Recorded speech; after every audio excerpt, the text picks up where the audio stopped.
جاتے جاتے کچھ کام کی باتیں لاسٹ مومنٹ پر ہو جائیں. بہت زیادہ ہائی فائی نعرے سبحان اللہ ماشاء اللہ سب کچھ ہو گیا, کچھ کام کی بات سن لیجیے. آج جو ہماری کئی لاکھ بیٹیاں مرتد ہوئی ہیں, ان میں کئی اینگل سے مرتد ہوئی.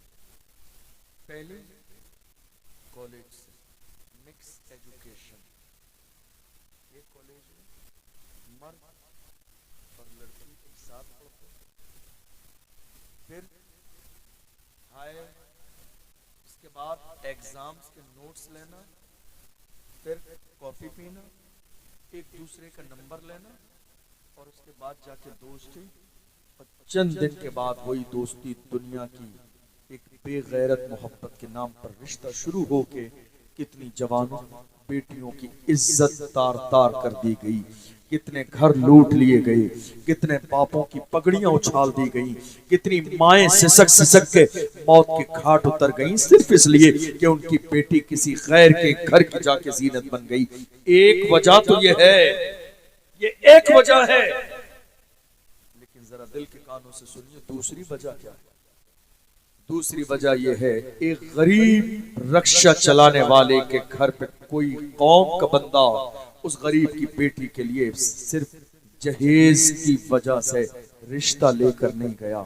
30 سال کی ہوئی, 35 سال کی ہوئی, 40 سال کی ہوئی, اس نے دیکھ لیا میری قوم میں کوئی رشتہ لے کے آنے والا نہیں ہے, معلوم ہے رکشہ چلانے والے کی بیٹی ہے, کار نہیں دے گا, 4 ویلر نہیں دے گا, ساز و سامان نہیں دے گا, لمبا جہیز نہیں دے گا, عالی شان شادی نہیں کرے گا, اس لیے قوم کا کوئی بندہ اس غریب رکشہ چلانے والے کے دروازے پر نہیں آیا.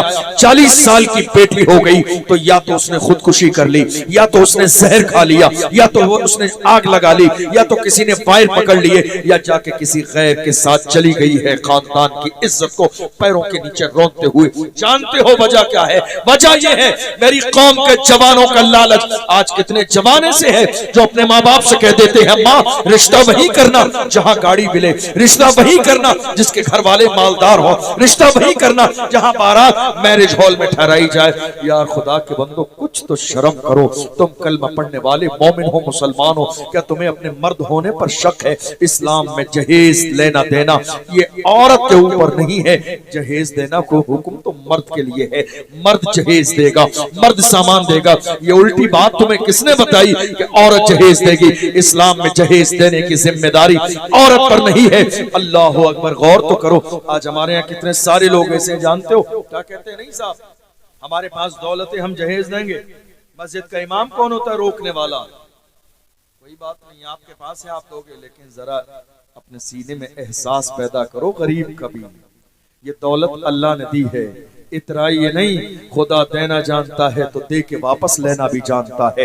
تم نے دیکھا نہیں فرعون آیا اترایا, خدائی کا دعویٰ کیا, اللہ کی عزت کی قسم دیکھ لو, میں نے کئی بار اپنے ماتھے کی آنکھوں سے مصر میں دیکھا ہے فرعون کی لاش آج تک مصر کے میوزیم میں رکھی ہوئی ہے. کون تھا جس نے خدائی کا دعویٰ کیا؟ اللہ نے قرآن میں کہا فَالْيَوْمَ نُنَجِّيكَ بِبَدَنِكَ لِتَكُونَ لِمَنْ خَلْفَكَ آيَةً. اے فرعون ہم تیرے جسم کو قیامت تک باقی رکھیں گے ان لوگوں کے لیے جو غرور و تکبر کرتے ہیں. دیکھ لو جا کے آج تک اس کی لاش باقی رکھی ہوئی ہے. ہم یہ سوچ رہے ہیں نہیں صاحب ہم کسی غریب کے گھر رشتہ لے کے نہیں جائیں گے. یار خدا کے بندو, اللہ کے رسول کا فرمان نہیں سنا؟ میرے نبی نے ارشاد فرمایا جو مرد کسی عورت سے لالچ کی بنیاد پر شادی کرے گا کہ دولت ملے گی, اللہ اس مرد کو اور زیادہ محتاج کر دے گا. حدیث ہے یہ, حدیث ہے یہ, حضور کی زبان. یقین ہے نہیں آپ کو؟ حضور کی زبان ہے. جو کسی عورت کی دولت کی بنیاد پر رشتہ کرے گا, شادی کرے گا کہ اس کے ذریعے مال و دولت ملے گا, اللہ اسے اور زیادہ محتاج کر دے گا. آپ کو معلوم ہے کتنے لوگوں نے کہا نہیں صاحب ہمارے پاس دولت ہے ہم تو دیں گے دکھا کر. اچھا مجھے یہ بتائیے آپ کی بیٹی کی شادی ہے, یہ ساز و سامان جہیز کے نام پر سجا کے دکھانا کس کو ہے؟ یہ دکھاوا کیوں ہے؟ اگر کچھ دے بھی رہے ہیں محبت کے ساتھ اپنی بیٹی کو دے رہے ہیں چھپا کے دیجئے. آپ کو معلوم ہے ہمارے ہاں رواج کیا ہے, جب بیٹیوں کی شادی ہوتی ہے تو ہم باضابطہ پورا جہیز کا سامان 2 4 5 10 لاکھ کا باضابطہ روڈ پر سجا دیتے ہیں اور پھر پورے محلے کو کہتے ہیں آ کے جہیز کا سامان دیکھ لیجئے.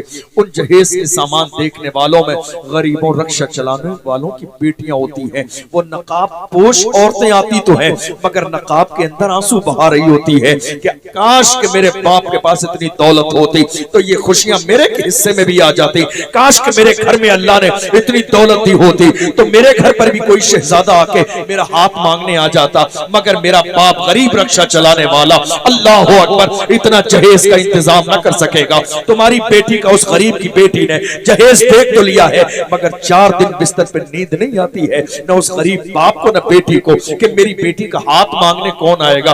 آپ کہہ رہے ہو میری دولت ہے میری مرضی ہے, نہیں میرے عزیزو یہ مزاج نہ بناؤ. اسلام احساس والا مذہب ہے, اسلام نے ہمیں احساس دیا ہے. اپنوں کا احساس کرو, غریبوں کا احساس کرو, بھوکوں کا احساس کرو, پریشان حالوں کا احساس کرو. آپ کو معلوم ہے ایک جانثار حضور کی بارگاہ میں آئے, کہا یا رسول اللہ میرا اکلوتا بیٹا ہے, صبح سے نہ جانے کہاں چلا گیا, تلاش کر رہا ہوں مل نہیں رہا ہے. احساس دیکھو اسلام میں. اللہ کے محبوب نے فرمایا کوئی بات نہیں تیرا بیٹا کھویا نہیں ہے, کہیں چلا گیا ہے, بیٹھ جا مل جائے گا. بیٹھ گئی. اللہ اکبر. اللہ کے محبوب صلی اللہ علیہ وسلم نے قریب بٹھا لیا. ایک دوسرے جانثار آئے, انہوں نے آ کے کہا تم پریشان ہو, تمہارا بیٹا فلاں محلے میں یتیموں کے چبوترے پر یتیموں کے ساتھ کھیل رہا ہے. جب سنا یتیموں کے ساتھ میرا بیٹا کھیل رہا ہے, اکلوتا بیٹا صبح سے ملا نہیں تھا, باپ کی ممتا بیدار ہو گئی, اٹھے دوڑ کے جانے لگے. اللہ کے محبوب نے بٹھا لیا, جانے نہ دیا. میرے آقا نے کہا نہیں بیٹھ جاؤ. کہ یا رسول اللہ اکلوتا بیٹا ہے صبح سے ملا نہیں تھا, اب ملا ہے آپ جانے نہیں دیتے ہیں. اللہ کے محبوب نے فرمایا تمہارا بیٹا صبح سے گم گیا تھا, ملا نہیں تھا, تم بے چین و بے قرار ہو, تم دوڑتے جاؤ گے, اپنے بیٹے کو سینے سے لگاؤ گے, پیار کرو گے. وہاں کھیلنے والے یتیموں کے بچے ہیں جن کے باپ کے جنازے نکل گئے. کسی غریب اور یتیم کی آنکھوں میں آنسو آ گئے کہ کاش میرا باپ آج زندہ ہوتا تو بتاؤ اس کا ذمہ دار کون ہوگا. اللہ اکبر. میرے نبی نے جانے نہ دیا, بٹھا لیا. ایسا نہ ہو تم اپنے بیٹے کو پیار کرو تو کسی غریب کے یتیم کے بیٹے کا دل ٹوٹ جائے, کاش کہ میرا باپ زندہ ہوتا. دیکھو تو صحیح, غور تو کرو, اسلام کتنے احساس والا مذہب ہے. نہیں میرے بھائیوں, دکھاوا نہیں, ریاکاری نہیں, تماشا نہیں. اگر تحفے کے نام پر کچھ دینا بھی چاہتے ہیں تو خاموشی کے ساتھ دے دیں, ورنہ جوانوں آج کی تاریخ میں تم یہ چاہتے ہو اپنی قوم کے لیے کوئی بڑا فیصلہ لو, قوم کے لیے کوئی بڑا فیصلہ لو, تو فیصلہ یہ لو کہ ہم شادی مسجد میں کریں گے اور بغیر جہیز کے کریں گے. کہاں کریں گے؟ آپ کو ایک بات بتاؤں بڑی توجہ کے ساتھ. شادی آج ہو رہی ہے. شادی کیا ہے؟ زندگی کا ایک نیا آغاز. کیا ہے؟ ایک نیا آغاز. ہمارے یہاں شادی ہوتی ہے, اسٹیج بنتا ہے, وہاں کون بیٹھتا ہے معلوم ہے؟ دولہا کے دوست. کوئی ذمہ دار شخص نہیں ہوتا ہے وہاں. جوتے پہن کر بیٹھے ہیں دوست, منہ میں گٹکا ہے, پان ہے, تمباکو ہے, کوئی سگریٹ پی رہا ہے, ٹوپی نہیں ہے. کتنے لوگوں نے وضو تو کوئی کرتا ہی نہیں, کتنے لوگ پاک بھی نہیں, کسی کے سر پر ٹوپی نہیں ہے, اور کتنے لوگ تو ایسے ہیں جو کلمہ پڑھنا جانتے ہی نہیں. سب کے سب وہاں بیٹھے اس کنڈیشن میں. اور آپ کو معلوم ہے 4 بندے تو تیار پٹاخے لے کے بیٹھے ہوتے ہیں کہ جیسے ہی دولہا اٹھ کے سلام کرے گا, نکاح ہو گیا, ہم پٹاخے چلانا شروع کر دیں گے. یہ ہوتا ہے یا نہیں ہوتا ہے؟ آپ کی نئی زندگی کا آغاز ہو رہا ہے. ذرا سنیے اور محسوس کیجئے. کہاں کھڑے ہیں آپ اور کہاں کھڑا کیا تھا اللہ کے محبوب نے؟ جب تک قوم حضور کے بتائی ہوئی جگہ پر کھڑی تھی اللہ نے عزت دی تھی.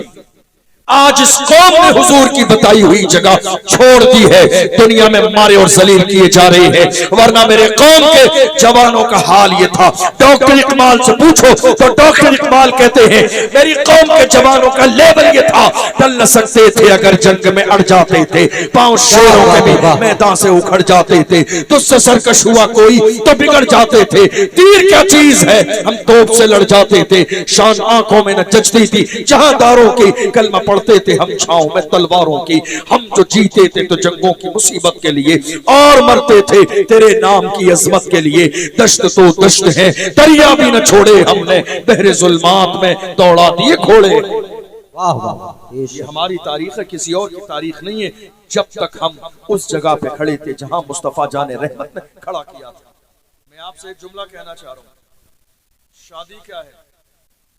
پہلے اولاد نعمت ہے یا نہیں؟ جس کے نہیں ہوئی اس سے پوچھے کتنی بڑی نعمت۔ وہ کہتا ہے دنیا کی ساری دولت لے لو جو میرے پاس ہے، مگر کچھ ایسا ہو جائے کہ اللہ مجھے ایک بیٹا دے۔ اتنی بڑی دولت ہے اولاد، کس نے دی؟ خدا نے۔ بدلے میں کچھ لیا نہیں، پھر جوان کیا، پھر رشتہ دلایا، پھر غیب سے شادی کا انتظام کیا، پھر خوشی کا دن لایا۔ یہ سب کس نے کیا؟ خدا نے۔ تو یہ ساری نعمتیں اللہ نے دے کر کیا کیا؟ ہمیں خوش کیا۔ تو ہمیں کیا کرنا چاہیے؟ جب خدا نے ساری نعمتیں دے کے ہمیں خوش کیا تو ہم شادی کے موقع پر اللہ کو خوش کرتے ہیں۔ اور ہم خوش کرتے کس کو ہیں؟ ڈھول بجا کے شیطان کو، ناچ گانے کر کے شیطان کو، ڈی جے بجا کے شیطان کو، شریعت کے خلاف کام کر کے شیطان کو۔ یاد رکھیے گا کتنے علماء ایسے ہیں جو مسجد میں تقریر کر دیتے ہیں نا کہ نہیں صاحب ڈھول باجے بجانا ناجائز ہے، اور جسٹ اس کے 2-4 دن کے بعد کسی کی شادی ہونے والی ہو تو میری قوم کے وہ شادی والے لوگ مسجد کے امام کو ٹارگیٹ کرتے ہیں کہ ان کو یہ مسئلہ بتانے کا اب وقت رہ گیا تھا، خاص کر ہمیں ٹارگیٹ کر دیا، ہماری شادی سے پہلے انہیں یہ مسئلہ یاد آ گیا۔ یاد رکھیے گا دنیا کا کوئی عالم کسی پرسنل بندے کے لیے شریعت کا مسئلہ نہیں بتاتا ہے، ایک عالم کی ذمہ داری ہے کہ ممبر پر بیٹھ کر یہ نہ دیکھے لوگوں کی